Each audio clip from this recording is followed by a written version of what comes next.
بكم كلكم اهلا وسهلا فيكم على المسيره اليوم.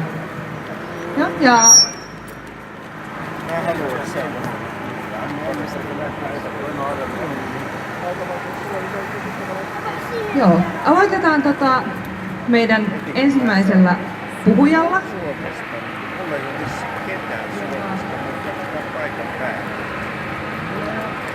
Joka on Hanna Sarkkinen, hän on kansanedustaja ja eduskunnan Palestiina-ystävyysryhmän jäsen.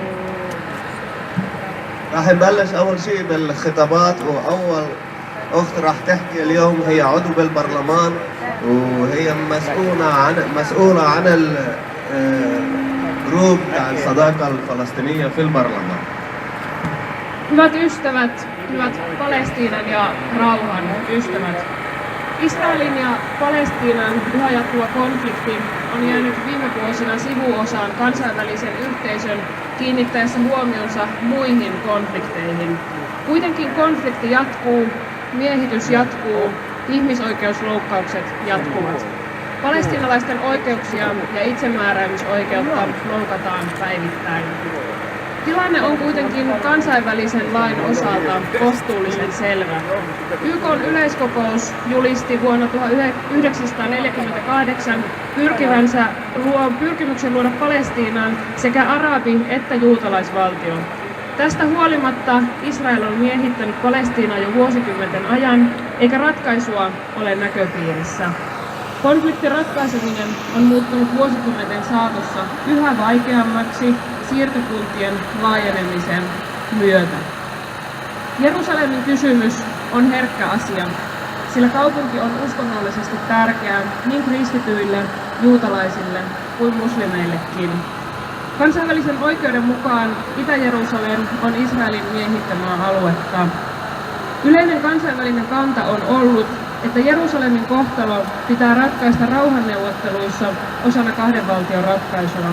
Tästä syystä maailman valtiot ovat pitäneet suurlähetystönsä Tel Avivissa Jerusalemin sijaan, eivätkä ole tunnustaneet Jerusalemia Israelin pääkaupungiksi. Hyvät ystävät, Trumpin julistus siitä, että Yhdysvallat tunnustaa Jerusalemin Israelin pääkaupungiksi, on erittäin valitettava. Se lisää epävakautta alueella eikä edistä rauhaa. Päätös antaa signaalin siitä, että Yhdysvallat hyväksyy Israelin toimet ja pyrkimykset suhteessa miehitettyihin alueisiin. Vaarana on, että Israelin valtio ymmärtää tunnustuksen oikeutuksena jatkaa palestiinalaisten kotien tuhoamista ja siirtokuntien laajentamista.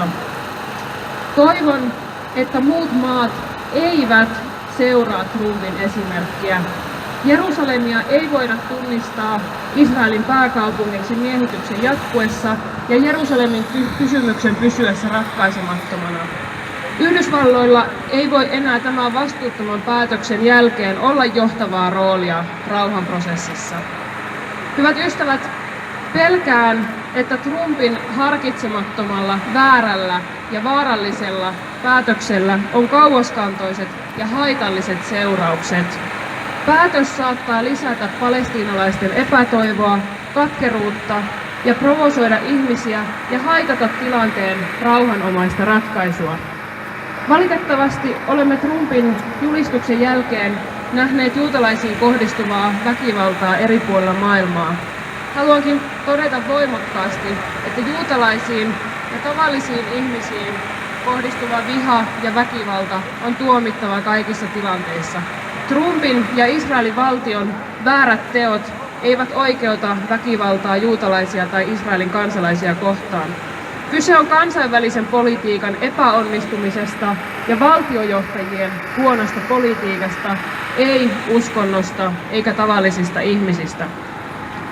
Hyvät ystävät, Suomen ja EU:n täytyy pidättäytyä Jerusalemin tunnustamisesta Israelin pääkaupungiksi. Onneksi EU:n ja Suomen kanta onkin pysynyt vakaana ja vastuullisena, eikä Jerusalemin tunnustaminen ole suunnitteilla. Sen sijaan Suomen tulee tunnustaa Palestiinan valtio. EU:n tulee ottaa aktiivisempi prosessi rauhanprosessin edistäjänä.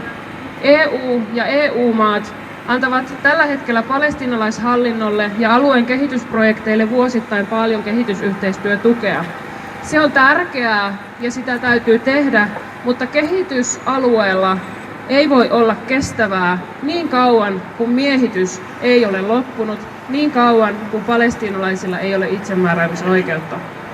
Hyvät ystävät, solidaarisuutta Palestiinalle, ei väkivallalle, kyllä rauhalle ja oikeudenmukaiselle sovinnolle. Kiitos.